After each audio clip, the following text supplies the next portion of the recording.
Everyone, welcome to a new another blog. কালকে হচ্ছে সরস্বতী পুজো, so আজকে রেডি ফেডি হয়ে সন্ধ্যেবেলা বেরিয়ে গেছি। দেখো বাজার তো মোটামুটি 2-3 দিন আগে থেকেই স্টার্ট হয়ে গেছে। তো চলো, welcome to a new another blog. আশা করি সবাই সুস্থ আছো, ভালো আছো, স্বাভাবিক আছো। আমরাও কিন্তু জাস্ট ফাটাফাটি আছি। তো যাই হোক, কালকে সরস্বতী পুজো, তো কালকে হচ্ছে 14 তারিখ, তো সরস্বতী পুজো প্লাস ভ্যালেন্টাইন্স ডে। তো মানে দিনটা পুরো জমে যাবে। আর বাড়িতে যেহেতু আমাদের সরস্বতী পুজো হয়, সো আমরা এখন যাচ্ছি কয়েকটা টুকটাক লাস্ট মিনিট শপিং করতে। সো চলো তোমরা ভিডিওটার সঙ্গে থাকো, দেখতে থাকো। আশা করি ভিডিওটা তোমাদের খুব খুব খুব ভালো লাগবে। তো আমরা এই যে বেরিয়ে পড়েছি স্কুটি নিয়ে।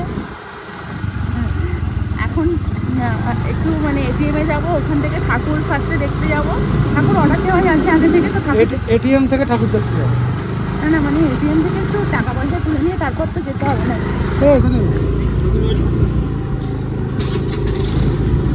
পুরো আমাদের আগে থেকেই বলা আছে, জাস্ট গিয়ে ঠাকুরটা দেখে নিয়ে আসবো। চলো। তো আমরা এখানে চলে এসেছি ঠাকুর দেখতে। আগে থেকে কিন্তু আমাদের ঠাকুর অর্ডার দেওয়া ছিল না, আমরা জাস্ট বলে রেখেছিলাম, কারণ এই দাদাটা আমাদের চেনাশোনা ছিল। তো আমরা আগে থেকে বলে রেখেছিলাম যে তুমি তোমার পছন্দ মতো একটা ঠাকুর রেখে দিও। তো দুটো ঠাকুর, মানে সবগুলোই বেশিরভাগটাই অর্ডারই ছিল। বড় বড় যেসব ঠাকুরগুলো দেখতে পাচ্ছ সবই অর্ডারই ছিল, বাট তার মধ্যে থেকে আমরা একটাকে সিলেক্ট করে নিয়েছি। আর ঠাকুরটা দেখতে এত সুন্দর, মানে ঠাকুরের মুখটা দেখো। ঠাকুর তো সব ঠাকুরই দেখতে সুন্দর হয়, বাট ঠাকুরের মুখটা আমাদের খুব পছন্দ হয়েছিল। তো সেই জন্য আমরা এই ঠাকুরটা নিয়েছিলাম। বেশি বড় ঠাকুর কিন্তু আমরা নিয়ে একদম ছোটোর উপর থেকে নিয়েছিলাম, কিন্তু ভীষণ সুন্দর হয়েছিল। ও তো প্রতিদিন যাচ্ছে আমাদের বাড়িতে।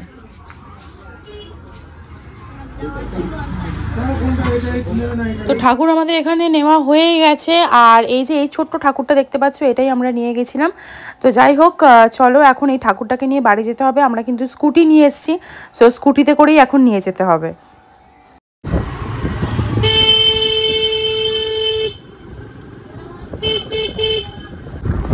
এই যে আমরা এখন ঠাকুর নিয়ে যাচ্ছি স্কুটিতে করে।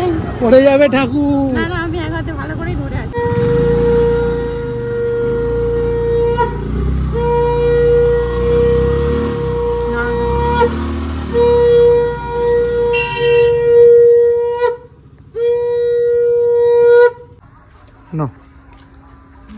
হ্যাঁ নাও। ওদের কাছে পেপার টেপার কিছু ছিল না। বসে দাও, আমি ধরিনি কিন্তু।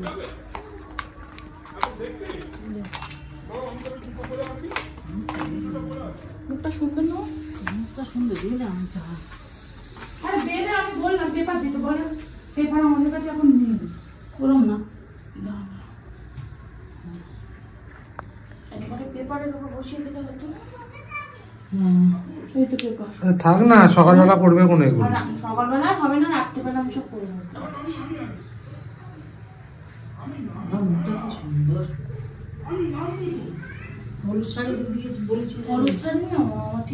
মা তো আমাদের বাড়িতে এসেই গেছেন, আর এখন আমরা বাজারে এসেছি। আগে আমরা সবার ফার্স্টে ঠাকুরটা নিয়ে বাড়িতে চলে এলাম, কারণ ওটাই হচ্ছে সবচেয়ে বড় কাজ। তারপর আমরা বাড়িতে এসেছি, টুকটাক কয়েকটা জিনিস বাজার করার আছে।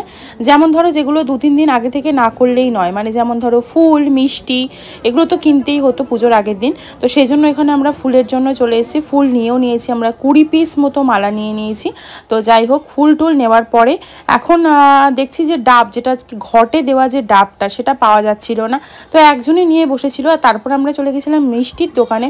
এখান থেকে আমরা মিষ্টিও নিয়ে নিয়েছি। তারপর হোম হবে যেহেতু বাড়িতে, সো হোমের জন্য ঘি লাগে, মিষ্টি লাগে, যা যা জিনিস লাগে, তো সেগুলো সবই মা বলে দিয়েছিল, সব কিছুই নিয়েছি। আর এখানে দেখো মিষ্টি তৈরিও হচ্ছে। আর তারপর বাজারে চলে এসেছিলাম। এখান থেকে কয়েকটা সবজি নেওয়ার ছিল গোটা ষষ্ঠীর জন্য, সেগুলো সব কিছু নেওয়া হয়ে গেছে। এখন আমরা জাস্ট বাড়ি যাব। আমাদের মোটামুটি সব কিছু কেনা হয়ে গেছে, বাট ঘটের ডাব আমরা কোথাও পাচ্ছি না। ডাবের এত দাম বলছে, একটা করে ডাব বলছে 50 টাকা পিস, একটু ডাব। তো আমরা সেই জন্য ডাবটা খুঁজতেই একটুখানি মানে করছি আর কি, যদি একটু কমে হয়। 50 টাকা পিস, এইটুকু একটা ডাবের দাম 50 টাকা, ভাবো এবার। আমার বাড়িতে গাছে ডাব আছে, বাট পারবার লোক নেই। বাড়িতে নারকেল গাছ ভর্তি, নারকেল গাছে ডাব পুরো ভর্তি হয়েছে, বাট পারবার লোক নেই, বাজার থেকে কিনতে হচ্ছে। তো যাই হোক, এত বিচ্ছিরি দাম আর কি বলবো। বাড়ি যাওয়ার ঠিক আগেই দেখলাম এখানে গরম গরম ফুরুলিয়া চপ ভাজছে, তো তার জন্য এখানে বাবার জন্য, শুধু বাবার না সবার জন্যই নিয়ে নিয়েছি গরম গরম ফুরুলিয়া চপ, কারণ প্রচুর জোর খিদে পেয়ে গেছে। তো বাড়িতে গিয়ে এই গরম গরম চপ মুড়ি দিয়ে ফুরুলির সাথে খেতে জাস্ট জমে যাবে। তো পুজোর বাজার তো আমাদের মোটামুটি কমপ্লিট, শুধুমাত্র ডাবটা নেওয়া বাকি আছে। এরপর ডাবটা সৌরভ বললো যে ও রাত্রেবেলার দিকে এসে ডাবটা কিনে নেবে, তো ওটাই শুধু বাকি আছে, ব্যাস আর সব কিছু হয়ে গেছে। তো যাই হোক, চলো বাড়ি যাই।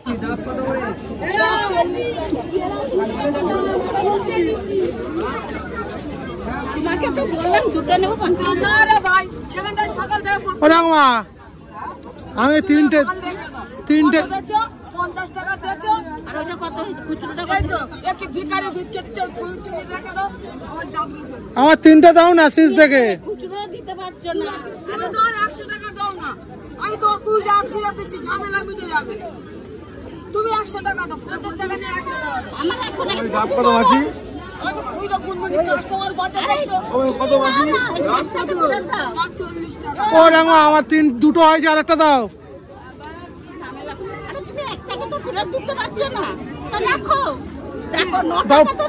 প্লাস্টিক দাও প্লাস্টিক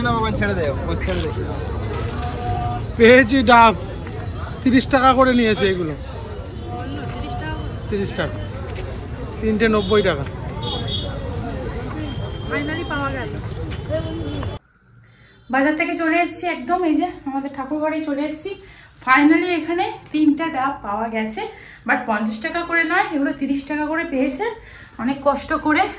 তো এই যে এখানে এটা থাকলো, আর এখানে সব ফুলগুলোকে ভালো করে এখানে রেখে দিয়েছি। সব কিছু মোটামুটি রেডি করে রাখতে হবে, কারণ কালকে হচ্ছে সকাল 8টার সময় আমাদের মানে পুরোহিত মশাই আসবেন। সো এখানে যদি সব কিছু না রেডি করে রাখি তাহলে হবে না। আর একটু পরে এসে এখানে ঠাকুরের সেট আপটাও এখানে রেডি করে নেব।